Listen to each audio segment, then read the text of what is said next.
जरूरी सूचना है आप सभी स्टूडेंट्स के लिए। स्टडी फॉर सिविल सर्विसेज का Android app Google play store में आ चुका है, उसको प्लीज तुरंत इंस्टॉल कर लीजिए।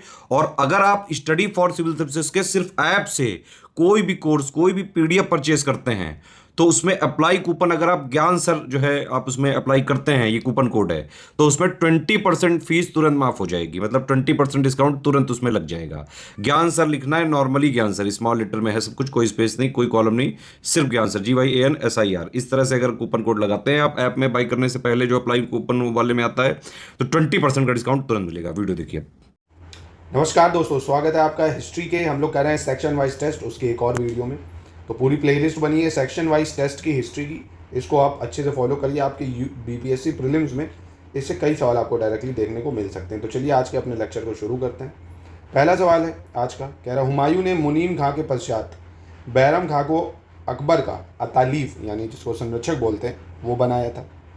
अगला, न्याय की घंटी जहांगीर द्वारा स्थापित की गई थी। तीसरा कह रहा, मुगल सम्राट अकबर ने अपने शासनकाल के 11वें वर्ष में मनसबदारी प्रणाली शुरू की थी। चौथा कह रहा, अकबर का साम्राज्य अफगानिस्तान, कश्मीर से लेकर गोदावरी नदी तक फैला हुआ था। इंग्लिश में देखें अगर तो after Munim Khan, Humayun had appointed Bairam Khan as the ataliq of Akbar. The bell of justice was installed by Jahangir. The Mughal emperor Akbar had introduced the mansabdari system in the 11th year of his राइट। Akbar empire was extended from Afghanistan Kashmir to the banks of Godavari river. कौन सा सही है इसमें? चारों बिल्कुल सही हो जाएंगे, कोई भी इसमें गलत नहीं होगा। ठीक है, चलिए अगला प्रश्न देख लेते हैं, आपका सही हुआ कि नहीं ये भी देखते जाइए आप। 42 में कह रहा है, दीवान शब्द फारसी भाषा से लिया गया है और इसे खलीफा उमर के समय मुसलमानों द्वारा अपनाया गया था। ठीक, नंबर 1। दूसरा, अकबर ने अपने राजकवि फैजी की अध्यक्षता में अनुवाद विभाग की स्थापना की थी। तीसरा कह रहा है, रॉल्फ फिंच फतेहपुर सिकरी और आगरा पहुंचने वाला पहला अंग्रेज व्यापारी था। ठीक, इंग्लिश में देखें, the word diwan is derive from the Persian language and it was adopted by Muslim during the time of Khalifa Umar. दूसरा कह रहा है, Akbar had establish translation department under the chairmanship of his court poet Faizi. तीसरा कह रहा है, Ralph Fitch was the first English merchant to reach Fatehpur Sikri and Agra. ठीक है, इसमें कौन सा सही है? तीनों इवन स्टेटमेंट इसकी सही हो जाएंगी। काफ़ी अच्छा सवाल है मिडीवल हिस्ट्री को लेकर, तीनों स्टेटमेंट इसकी सही हो जाएगी। चलिए नेक्स्ट क्वेश्चन देखते हैं। 43 क्या कह रहे हैं, अकबर ने दार्शनिक और धार्मिक विषयों पर बहस करने के उद्देश्य से 1575 में फतेहपुर सिकरी में इबादत खाना की स्थापना की थी। ठीक, नंबर 1। दूसरा, अकबर के समय भू राजस्व प्रणाली की दहशाला प्रणाली, किसको? दहशाला प्रणाली को बंदोबस्त प्रणाली के नाम से भी जाना जाता है। ठीक, तीसरा कह रहा है, मुगल कालीन विद्वान अबुल फजल ने अमेरिका की खोज का उल्लेख किया है। ठीक, चौथा कह रहा है, अकबर की मनसबदारी व्यवस्था दशमलव प्रणाली पर आधारित थी। इंग्लिश में देखें अगर, अकबर हैड एस्टैब्लिश इबादत खाना इन फतेहपुर सिकरी इन 1575 with the objective of debating on philosophical and religious topics. The Dahsala system of the land revenue system of Akbar time is also known as Bandobast settlement system. Mughal scholar Abul Fazl had mentioned the discovery of America. Akbar Mansabdari system was based on the decimal system. ठीक है, तो कौन सा सही है? चारों statement इसके सही हो जाएंगे, कोई भी इसमें गलत नहीं होगा। चौथा देखते हैं, अकबर पहला मुगल सम्राट था जिसने संस्कृत को संरक्षण प्रदान किया था। दूसरा, मुगल काल को फारसी कविता का ग्रीष्मकालीन काल कहा जाता है। तीसरा, संस्कृत विद्वान गोविंद भट्ट को अकबर के युग का कालिदास या अकबरीय कालिदास की उपाधि प्राप्त थी।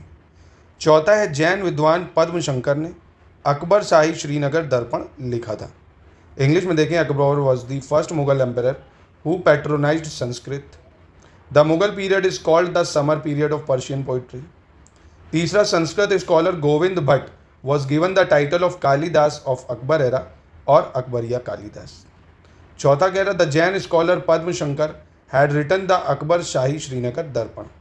तो इसका कौन सा सही है? इसके भी चारों स्टेटमेंट बिल्कुल सही हो जाएंगे, कोई भी गलत नहीं होगा। अगला कह रहा है कौन सा सही है, पंचतंत्र का फारसी भाषा में अनुवाद फैजी द्वारा किया गया था। रामायण और सिंहासन बतीसी का अनुवाद मौलाना शाह मोहम्मद शाहबादी ने फारसी भाषा में किया था। राज तरंगिनी का अनुवाद मुल्ला अब्दुल कादिर बदायूनी ने फारसी भाषा में किया था। इंग्लिश में देखिए, Panchatantra was translated into Persian language by Faizi. Ramayan and Sinhasan Battisi were translated by the Maulana Shah Mohammad Shahabadi into Persian.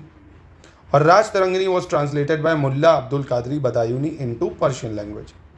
देखिए यहाँ पहला तो बिल्कुल सही हो जाएगा, दूसरा गलत इसलिए क्योंकि रामायण और सिंहासन बत्तीसी का जो अनुवाद है वो अब्दुल कादरी बदायूनी ने करा था फारसी भाषा में, और वहीं राज तरंगिनी का जो अनुवाद है वो करा था किसने, मौलाना शाह मोहम्मद शाहबादी ने फारसी में। ठीक है, तो ये इंटरचेंज है, ये उधर होना चाहिए था, ये इधर होना चाहिए था, पहला ऑप्शन सिर्फ सही है इसमें। ठीक है, चलिए अगला देखते हैं 46 नंबर। मुगल चित्रकला में टेम्परा नामक विधि का प्रयोग किया जाता है। नंबर 1, मुगल काल में मीर मुसब्बिर, कौन, मीर मुसब्बिर साम्राज्य के मुख्य चित्रकार का पद हुआ करता था। मुगल काल में प्रचलित दाना परदाज विधि में चित्रों में सजीवता लाने हेतु छाया एवं प्रकाश का प्रयोग किया जाता था। मुगल काल में प्रचलित चित्रों का एल्बम मुरक्का कहलाता था। क्या कहलाता था, मुरक्का। इंग्लिश में देखें अगर, a method called tempera was used in Mughal painting. In the Mughal period Mir Musawwir used to be the position of the chief painter of the empire. तीसरा है, in the Dana Pardaz method prevalent in the Mughal period shadow and light use to bring life to the paintings. The album of paintings prevalent in the Mughal period was called Muraqqa. तो कौन सा सही होगा इसका, इसके भी दोस्तों चारों ही ऑप्शन सही हो जाएंगे, कोई भी गलत नहीं होगा। 47 देखते हैं कौन सा सही है। मुगल चित्रकला जहांगीर के शासनकाल में अपने चरम पर थी, जो चित्रकला का महान पारखी था। औरंगजेब ने संगीत को इस्लाम के विरुद्ध मानते हुए उस पर प्रतिबंध लगा दिया था। औरंगजेब ने शासनकाल में ही भारतीय शास्त्रीय संगीत पर सबसे अधिक पुस्तकें फारसी भाषा में लिखी गई थी, और राजस्थान की प्रसिद्ध शैली किशनगढ़ शैली चित्रकला से संबंधित है। इंग्लिश में अगर देखें, Mughal painting had reach its peak during the reign of Jahangir who was a great connoisseur of painting. Aurangzeb had banned music as he considered it against Islam. It was during Aurangzeb reign that most books on Indian classical music were written in Persian. Kishangarh style of painting is famous style of Rajasthan. ठीक है, तो कौन सा इसमें सही है, चारों ही बिल्कुल सही है, कोई भी इसमें गलत नहीं होगा। 48 देखते हैं। इतिहासकार स्मिथ ने मुगल स्थापत्य शैली को इंडो पर्शियन शैली कहा था। नंबर 1, मुगल वास्तुकला इस्लामी, फारसी, तुर्किक और भारतीय वास्तुकला का मिश्रण थी। हुनशक शाह का मकबरा भारत में सर्वप्रथम निर्मित पूर्णतया संगमरमर का मकबरा है, और भारत में पिट्रा ड्यूरा का पहला प्रयोग राजस्थान के उदयपुर के गोल मंडल मंदिर में हुआ था। इंग्लिश में अगर देखें, historian Smith had called the Mughal architectural style Indo Persian style. The Mughal architecture was an amalgamation of Islamic, Persian, Turkic and Indian architecture. The tomb of Husang Shah is the first tomb built completely by marble in India. The first use of Pitra Dura in India was in the Gol Mandal Temple of Udaipur, Rajasthan. तो कौन सा सही होगा इसमें, इसमें भी चारों सही हो जाएंगे, कोई भी गलत नहीं होगा। ठीक है, चलिए अगला देखते हैं 49 क्वेश्चन क्या कह रहे हैं। अफगानिस्तान पर आधिपत्य के समय अकबर को दौलत खान ने भारत पर आक्रमण करने के लिए निमंत्रण दिया था। ठीक, दूसरा, जहांगीर ने लाहौर में मोती मस्जिद का निर्माण कराया था, तथा शाहजहां और औरंगजेब ने क्रमशः आगरा और दिल्ली में मोती मस्जिद का निर्माण कराया। तीसरा कह रहा है, कश्मीर का मुगल सूबेदार शैफ खां पुल निर्माता के रूप में विख्यात था। चौथा है, बाबर ने सिकंदरा का नाम बहिश्ताबाद रखा था। इंग्लिश में देखें अगर, during his rule over Afghanistan Akbar was invited by Daulat Khan to attack India.